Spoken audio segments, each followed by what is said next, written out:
Hello বন্ধুরা, সবাইকে আসসালামু আলাইকুম। আশা করছি সকলে ভালো আছেন। আপনারা হয়তো অনেকেই ঈদের পোস্টার তৈরি করার জন্য ব্যস্ত হয়ে পড়েছেন। অনেকেই তো ঈদের পোস্টার তৈরি করার জন্য অনেকের কাছে রিকোয়েস্ট করে থাকেন ঈদের পোস্টার মেক করে দেওয়ার জন্য। আজকে আমি আপনাদের দেখাবো কিভাবে সহজেই আপনি 1 মিনিটের মধ্যে ঈদের পোস্টার তৈরি করে নিতে পারবেন কোনো প্রকার পিএলপি বা পিক্সেল ল্যাব অ্যাপ্লিকেশন ছাড়াই। এখানে দেখতে পাচ্ছেন অনেকগুলো টেমপ্লেট রয়েছে। আপনারা চাইলে যে কোনো টেমপ্লেটে কিন্তু আপনার নাম এবং আপনার ঠিকানা দিয়ে একটি পোস্টার ডিজাইন করে নিতে পারবেন। আপনারা দেখতে পাচ্ছেন এখানে অনেকগুলো টেমপ্লেট রয়েছে, যে কোনো টেমপ্লেটই কিন্তু আপনারা এডিট করতে পারবেন। আমি যদি এখান থেকে একটিতে সিলেক্ট করে দেখাই, আমি যদি প্রথমটাতে ক্লিক করি তাহলে এখানে দেখতে পারবেন এরকম একটি অপশন চলে আসবে। এখানে আসার পর এখান থেকে এইটাকে আনলক করতে হবে। আপনার এই টেমপ্লেটটাকে আনলক করার জন্য আপনি আনলক বাটনে ক্লিক করবেন। ক্লিক করার সাথে একটি অ্যাড চলে আসবে। সো প্রথমে আনলক করে অ্যাডটা দেখে নেবেন। অ্যাডটা দেখার পর এরকম আনলক হয়ে যাবে। আনলক হওয়ার পর এখান থেকে আপনারা ডাইরেক্ট ক্যামেরা দিয়ে তুলে এখানে ছবি অ্যাড করতে পারবেন, প্লাস এখান থেকে গ্যালারি থেকে ছবি অ্যাড করতে পারবেন। আমি এখান থেকে গ্যালারি থেকে ছবি অ্যাড করে দেখাচ্ছি।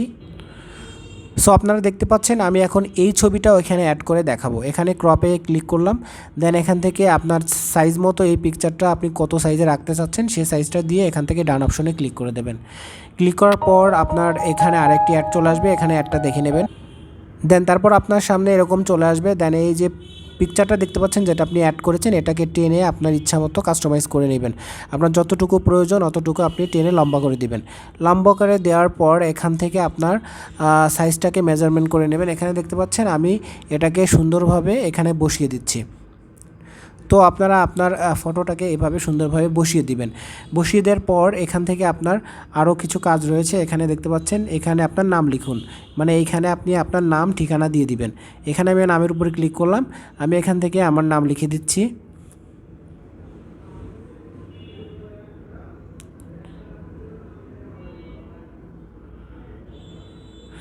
সো আপনারা আপনার নাম লিখে দেবেন। দেখতে পাচ্ছেন এখানে নাম লেখার সাথে আমার নামটা কিন্তু অ্যাড হয়ে গেছে। এখন আমি পদবিতে যদি ক্লিক করে আমার এখানে আমার পদবিটা লিখে দিই তাহলে সেটাও অ্যাড হয়ে যাবে। এখানে যদি আমি আমি একটা সিম্পল লিখে দিচ্ছি, আমি শুধু এইটা লিখে আপনাদেরকে দেখাই দিচ্ছি। এটা লিখে আমি এখানে দেখতে পাচ্ছেন এটা অ্যাড হয়ে গিয়েছে।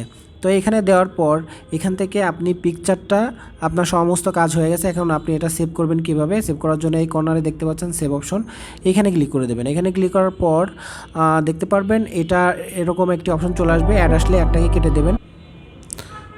তো আমি এখান থেকে অ্যাডটাকে কেটে দিলাম।